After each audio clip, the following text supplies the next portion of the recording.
Bismillahirrahmanirrahim. Assalamualaikum warahmatullahi ta'ala wabarakatuh. Waalaikumsalam warahmatullahi wabarakatuh. Alhamdulillah, wassalatu wassalamu ala rasulillah Muhammad ibn Abdillah wa ala alihi wa sahbihi wa man wala. Allahumma salli ala sayyidina Muhammadin nurika sari wal madadika lajari wa jimani bihi fi kulli atwari wa ala alihi wa sahbihi ya nur ya nur ya nur, amma ba'd. Segala puji bagi Allah Subhanahu wa taala yang masih memberikan kita kesempatan untuk bisa hadir berkumpul di majelis yang insyaallah mubarakah ini. Salawat serta salam kita curahkan, kita junjungkan kepada Nabi Alam yang mana beliau ahsanun nasi khalaqan wa khalaqa. Beliau yang paling mulia akhlaknya, yang paling agung suri tauladannya, yang telah membawa kita berjuang kita sampai bisa berkumpul saat ini. Beliau adalah habibana wa syafi'ina wa karimina wa maulana Muhammadin sallallahu alaihi wasallam. Semoga kita mendapatkan syafaat dan juga pertolongannya di yaumil qiyamah. Amin ya rabbal al-muhtaramat wal mukarramat jamil muslimat wal khusus Umuna Syarifah Nurefa bintu Umar Al-Atas asallahu ayyatawil umuraha bi ta'atillah wal barakah. Dan semua muslimat yang ada di sini, mudah-mudahan Allah panjangkan umurnya, Allah sehatkan badannya, Allah kabulkan segala hajatnya. Amin ya rabbal alamin. Wa ahsanu min kalam tarakatu aini wa ajmalu min kalam taladin nisa'u. Khuliqta mubarra'an min kulli aibin kama kana khuliqta kama tasha'u. Wa ahsanu min kalam tarakatu aini. Dua bola mataku ini tidak pernah melihat seseorang yang lebih baik dari dirimu. Wa ajmalu min kalam talidin nisa'u. Dan tidak pernah seorang wanita melahirkan anak seindah dari dirimu. Khuliqta mubarra'an min kulli aibin. Engkau diciptakan tanpa celah, tanpa kekurangan, tanpa kejelekan, tanpa aib. Kama qad khuliqta kama tasya'u. Sebagaimana engkau diciptakan sesuka hatimu, sebagaimana engkau diciptakan sesuai dengan keinginanmu. Itu adalah syair dari Hasan bin Sabit untuk Rasulullah sallallahu alaihi wasallam. Hasan bin Sabit itu adalah seorang penyair di zamannya Rasulullah sallallahu alaihi wasallam. Keahliannya dalam membuat syair luar biasa, sampai-sampai dipanggil dengan sebutan pujangga. Kenapa? Sebab Hasan bin Sabit, kalau seseorang ada yang pengen melamar daripada seorang wanita dengan syairnya, maka 99% lamaran wanita tersebut akan diterima sebab syairnya Hasan bin Sabit. Pernah diceritakan bahwasannya Hasan bin Sabit itu pernah dipanggil oleh kafir Quraisy, golongan atau kelompok daripada Abu Jahal, Abu Sufyan maupun yang lainnya, memanggil daripada Hasan bin Sabit. Hasan, kamu bisa buat syair kan? Iya bisa. Coba kamu buat syair untuk seseorang.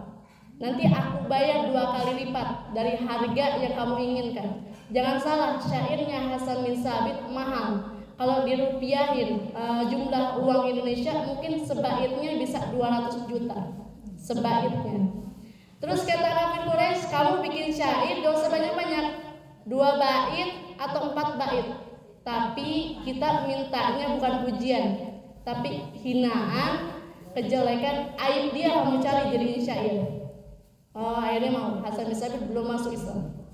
Paulah, siapa yang gak mau dibayar 2 kali? Kita kalau digaji 2 kali mau gak? Mau. Begitu juga dengan Hasan bin Sabit. Akhirnya datanglah Rasulullah SAW lagi mau tawaf. Jadi Rasulullah ini kalau mau melakukan amal perbuatan sesuatu, Rasulullah istiqomah di waktu itu juga. Rasulullah mau tawaf, dia nggak peduli mau orang merencanakan apa tentang dia, walaupun Rasulullah direncanakan untuk dibunuh, Rasulullah bakal tetap tawaf. Itu Rasulullah SAW. Akhirnya kata kafir Quraisy, tuh orangnya itu tuh tuh yang jalan tuh itu. Kamu cari aibnya, kamu cari kekurangannya, kamu jadiin deh syair. Akhirnya oh iya. Akhirnya Hasan bin Sabit memandang melihat Rasulullah dari kejauhan. Oh nggak puas dia. Akhirnya mendekat Hasan bin Sabit. Dipandanglah samping kanannya Nabi besar Muhammad. Dipandang lagi samping kirinya Nabi besar Muhammad. Diliatin dari atas kepalanya, dari rambutnya sampai ujung kakinya diliatin sambil menulis sedikit-sedikit. Akhirnya Hasan bin Sabit balik lagi, mengembalikan daripada uang yang diberikan oleh kafir Quraisy tersebut. Kata Hasan bin Sabit, nih nggak jadi, sebab aku nggak menemukan apa yang kalian minta. Aku nggak lihat ada kekurangan, ada aib di orang tersebut. Bahkan aku pada saat memandang matanya, itu adalah mata yang paling indah yang pertama kali aku lihat. Allahumma shalli wa sallim barik. Bahkan aku melihat hidungnya, bibirnya, wajahnya bersinar, tidak ada kekurangan.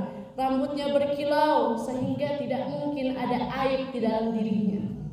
Lalu kata kafir Quraisy, Hasan, aku melihat kamu dari jauh nulis apa kamu? Akhirnya ditunjukin sebuah kertas yang isinya udah ada syair. Akhirnya dibacain sama Hasan bin Sabit. Kata Hasan bin Sabit, lama ra'aitu anwaru satas wada'tu min khifati kafi ala basri khaufan ala basri min husni suratihi falastu anzurhu illa ala kadri ruhum minan nur fil jismi minal qamari kahuliyati nusijas minal anjumiz zuhri. Kata Hasan bin Sabit dikatakan di dalam syairnya, lama ra'aitu anwaru satas, ketika cahaya itu datang, aku melihat daripada jalannya beliau, aku melihat daripada wajahnya beliau yang begitu bercahaya. Wada'tu min kifati kafi ala basri, lalu aku letakkan telapak tanganku untuk menutup mataku. Kenapa Hasan bin Sabit tutup matanya? Khaufan ala basri min husni surati, karena aku takut cahayanya dapat membutakan mataku. Falastu anzuru ila ala kadri, padahal aku hanya bisa melihat semampuku. Hasan bin Sabit gak lihat dari begitu dekat banget di depannya enggak. Hasan bin Sabit mungkin sekitaran 10 meteran lihatnya. Tapi cahaya Rasulullah SAW begitu bersinar di wajahnya. Ruhum min nur, jiwanya terbuat dari cahaya. Fil jismi minal qamari, berbalut dengan kulit badan seperti purnama yang sempurna. Kau lihat di nusijas minal anjumi zuhri, saking sempurnanya Rasulullah SAW, memandangnya seperti memandang untayan mutiara yang setiap mutiaranya itu seperti bintang yang paling bersinar di angkasa. Saking indahnya Nabi besar Muhammad SAW. Bu, Ibu, kalau misalnya ada kata-kata manusia tidak ada yang sempurna, maka kata-kata tersebut tidak pantas untuk Nabi besar Muhammad SAW. Kata-kata tersebut tidak berlaku untuk Nabi besar Muhammad SAW.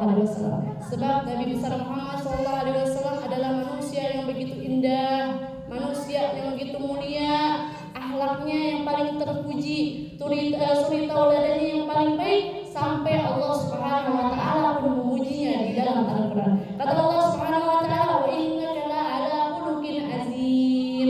Sungguh engkau Nabi Muhammad di atas suri tauladan budi pekerti yang mulia. Engkau Nabi besar Muhammad di atas suri tauladan yang paling terpuji, kata Allah Subhanahu wa taala. Kenapa Nabi besar Muhammad indah, bisa seindah itu? Padahal Nabi besar Muhammad juga manusia. Bu, Nabi Muhammad diciptakan sama Allah Subhanahu wa taala dari cahayanya. Sedangkan kita beda. Allah ciptakan dari tanah, sehingga keistimewaan Nabi besar Muhammad luar biasa. Bahkan diibaratkan seperti satu bulan. Ada di satu bulan dibagi dua, setengahnya buat Nabi besar Muhammad SAW, setengahnya lagi dibagi dua lagi. Jadi segini kan, segini buat Nabiullah Yusuf alaihissalam, setengah lagi buat umat manusia. Jadi kalau yang beranggapan suaminya ganteng, laki-laki yang dia cintainya ganteng, tapi tak seganteng daripada Nabi besar Muhammad SAW. Dengan itu keindahannya Nabi besar Muhammad SAW, siapapun yang memandang wajahnya Rasulullah SAW pasti akan timbul rasa cinta di dalam hatinya. Pasti seorang sahabat aja yang udah kenal sama Nabi besar Muhammad SAW gak mau terus sebagaimana kisahnya Sauban Maula Rasulullah sallallahu alaihi wasallam. Kisahnya seorang budaknya Rasulullah sallallahu alaihi wasallam yang mana sifatnya kana syadidul hubli Rasulullah, yang mana beliau itu sangat amat mencintai Rasulullah sallallahu alaihi wasallam. Qalilus sabri anhu, pengen buru-buru, pengen cepet-cepet memandang wajahnya Nabi besar Muhammad sallallahu alaihi wasallam. Fata hudata yaumin faqad taghayyara lawana. Pernah suatu hari Sauban bertemu dengan Rasulullah sallallahu alaihi wasallam dalam keadaan mukanya pucat, mukanya sedih. Yuraful huzn fi wajhihi. Rasulullah menemukan di wajahnya ada kesedihan, ada kegelisahan di wajahnya Sauban. Faqala lahu Rasulullah sallallahu alaihi wasallam. Rasulullah langsung bertanya kepada Sauban, "Ma ghayyar launak ya Sauban?" Wahai Sauban, apa yang membuatmu sedih? Apa yang membuatmu gelisah wahai Sauban? Faqala Sauban. Lalu Sauban berkata, "Ya Rasulullah sallallahu alaihi wasallam, ma bi maradun wala jama'un ghayra anni idza lam araka istawhashtu wahsyatan syadidatan hatta alqa." Kata Sauban, "Ya Rasulullah, aku ini enggak punya rasa sakit. Aku ini enggak punya penyakit. Hanya saja setiap aku belum bertemu denganmu, aku ini hatinya gelisah, dengan sangat-sangat gelisah sampai aku baru bertemu denganmu, memandang wajahmu, baru hatiku tenang." Itu Sayyidina Sauban. Lalu Sayyidina Sauban memandang wajahnya Nabi Muhammad sallallahu alaihi wasallam. Dipandang terus sama Sayyidina Sauban sampai beliau terpikir, "Tsumma dzakaratul akhirah," terpikir dengan akhirat.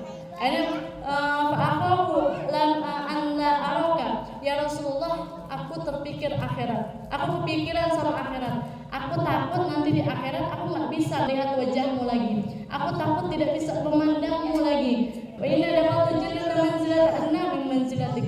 Dan sesungguhnya kalau Allah Subhanahu wa taala mentakdirkan aku untuk masuk ke surgamu, sungguh surgaku itu paling rendah daripada engkau ya Rasulullah. Dan apabila aku ditakdirkan oleh Allah Subhanahu wa taala untuk tidak masuk ke dalam surganya Allah, maka sungguh aku tidak bisa melihat wajahmu lagi, tidak bisa melihat keindahanmu lagi ya Rasulullah. Sayyidina Sauban menjadikan Rasulullah sallallahu alaihi wasallam sebagai penerang hatinya, penenang hatinya, sehingga kalau Rasulullah kemana, Sauban pun ikut kemana. Makanya Bu, kalau misalnya kita hidup bersama Rasulullah sallallahu alaihi wasallam di zaman sekarang, kita nggak perlu mikirin dunia sebab udah ada manusia yang paling sempurna. Yakin kalau misalnya kita hidup sama Rasulullah sallallahu alaihi wasallam, kita udah nggak memikirkan cinta orang lain kecuali cintanya Rasulullah sallallahu alaihi wasallam. Oleh karena itu ada sebuah qasidah ini, alangkah indahnya hidup ini andai dapat ku tatap wajahmu, kan pasti mengalir air mataku karena pancaran keteranganmu. Ya Rasulullah ya Habibullah, tak pernah ku tatap wajahmu. Ya Rasulullah ya Habibullah, kami rindu padamu. Allahumma salli ala Muhammad, ya Rabbi salli alaihi wa sallim. Allahumma salli ala Muhammad, ya Rabbi salli alaihi wa sallim. Mudah-mudahan Allah Subhanahu wa taala memberikan hati kita ini penuh dengan kecintaan Allah dan juga Rasulullah sallallahu alaihi wasallam. Allahumma inna nas'aluka hubbaka wa hubba man yuhibbuka wa amalin yuqarribuna ila hubbik. Allahumma inna